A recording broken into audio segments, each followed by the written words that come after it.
তো hello guys, welcome to my new blog. তো guys, আজকে আমি ত্রিপুরা থেকে যাচ্ছি শিলিগুড়ি। তো চলো শিলিগুড়ির সফরটা কিছু তোমাদের সাথে শেয়ার করি।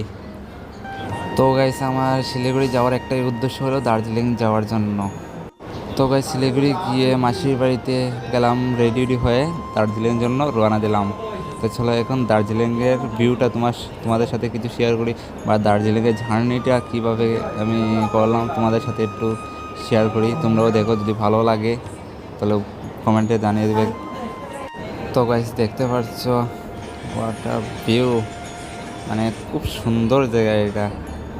যারা যারা দার্জিলিং আসনি, তা আমি বলবো একবার অবশ্যই দার্জিলিং এসে যাবে, কারণ সত্যি খুব সুন্দর জায়গা এটা। তো গাইস, দার্জিলিংয়ে একা যাচ্ছি না, যাচ্ছে আমার সাথে আমার মেসো। যদি একা তো যেতে পারবো না, তাই আমার মেসোকে সাথে নিয়ে নিলাম। ওই চলো আমার সাথে দার্জিলিং যাবে তুমি। তো গাইস চলো দার্জিলিংয়ের ভিউটা তোমার সাথে সাথে শেয়ার করি, দেখে দিই। Wow, so beautiful. তার সাথে সাথে কিছু ফটো তুলে নিলাম, কারণ এত জায়গায় সুন্দর জায়গায় যে ফটো না উঠলে হবে। তো গাই, আজকে লাগে এতটুকুই। দেখা হচ্ছে নেক্সট ভিডিওতে। যদি ভিডিও ভালো লাগে, like comment share and subscribe করে দিবা। বাই।